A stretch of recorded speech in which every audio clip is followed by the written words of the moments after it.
સાવરકુંડલામાં નાવલી રિવરફ્રન્ટના નિર્માણ સાથે પાલા ધારકોની રોજીરોટી સુરક્ષિત રાખવા અગ્રણીઓની બેઠક।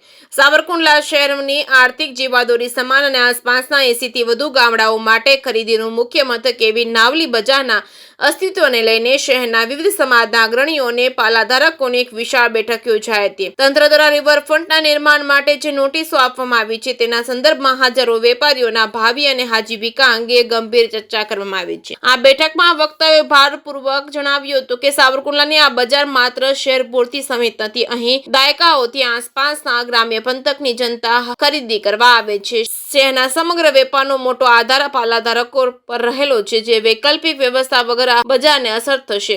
અંદાજિત 15 થી 20,000 લોકોની રોજીરોટી પર સીધી અસર પડશે। વેપારીઓનું માનવું છે કે રોજગારી જળવાઈ રહેવી અને શહેરના આર્થિક હિત અને વિકાસ માટે અનિવાર્ય છે। સમસ્યાના ઉકેલ માટે સન્માનની તૈયારી બેઠક દરમિયાન અગ્રણીઓએ હકારાત્મક અભિગમ દાખવતા જણાવ્યું હતું કે જો સ્થાનિક ધારાસભ્ય દ્વારા અંગત રસ લઈ પાલાધારકોની આ ન્યાય માંગણીઓ સંતોષવામાં આવે અને હજારો પરિવારની રોજીરોટી બચાવવામાં આવે તો સમગ્ર શહેરના અગ્રણીઓ દ્વારા ધારાસભ્યોનું જાહેરમાં સન્માન કરવાની પણ તૈયારી છે। રજૂઆતોનો હેતુ માત્ર વિરોધ નથી, પણ સંવાદ દ્વારા સુખદ ઉકેલ લાવવાનો છે। ઐતિહાસિક પુરાવા અને વ્યવસ્થિત આયોજનની માંગ છે। બેઠકમાં પાલાધારકોએ રજૂઆત કરી હતી। જે.કે. સિંઘ સાથે યોગેશ અનુરકર, સાવરકુંડલા।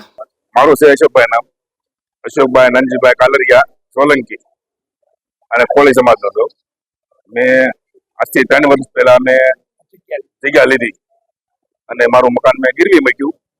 એની માટે મેં લોન મેકી અને મેં જગ્યા ખરીદી ધંધા માટે જો અત્યારે તો આ વસ્તુ બને તો અત્યારે મારી જગ્યા થાય તો મારું જગ્યાએ થાય અને પછી મારું મકાને થાય।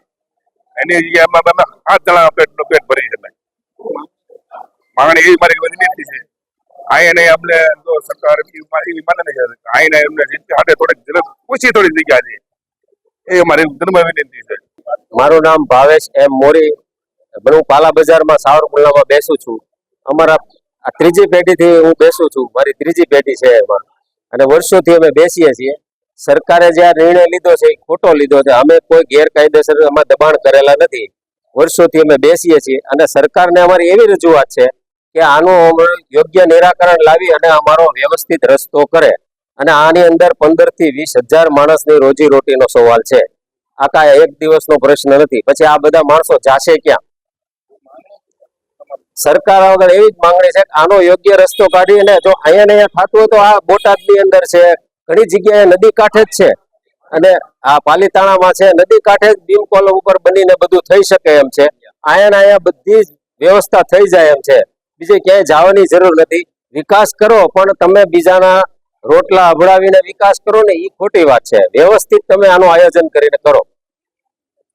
અમે પાલા જાય તો અમે હાવ નિરાધાર થઈ જાય। અત્યારે 50 વર્ષ, મારી 48 વર્ષની ઉંમર, હવે બીજું હું શું કરી શકું? હું કોઈ કારીગર નથી, હું વેપારી છું, હું વેપાર કરી શકું। અત્યારે બહાર જાઉં તો મારી આગળ એવો કોઈ સ્કોપ નથી, હું કઈ કરોડપતિ નથી કે હું ત્યાં જઈને બધું કરી શકું। ચોમાસામાં અમારે પાણીની બીક, ઉનાળામાં ઉપર પતરા હોય, એકદમ તાપ ખાઈએ છીએ। અમારી વેદના એક નેતા આવીને ત્યાં બેહે તો એને ખબર પડે કે કેવી રીતે ધંધો કરે। મારું નામ બિપિનભાઈ બાલુભાઈ સાપરા, નદી બજાર ટાઉનની સામે પાલામાં બેસું છું। આજથી ઘણા વર્ષોથી 50,000 3જી પેઢીએ બેઠું છું અને અમારે રોજીરોટી ઉપર જે કઈ આવી આફત એને જે કઈ હોય અમારે બધાનું ધ્યાનમાં લઈ જે કઈ કરો એ ધ્યાનમાં બધાને રોજીરોટીનો સવાલ છે અને બધા સંયુક્ત બધાને ભેગા છીએ। એક પાલાની અંદર એક પાલામાં 5-5, 10-10 જણા રોજીરોટી બધાની છીનવાય એમ છે। અમારે કૃષ્ણ કુમારસિંહ જે વખતનો ત્રંબાનો પત્ર ઉપર બોલે છે, ભાવનગર સ્ટેટનો દસ્તાવેજ કૃષ્ણ કુમારસિંહજીએ પાલો આપેલ છે। માંગણી અહીંયા તમામને રોજીરોટી મળી રહે એવું વિચારે।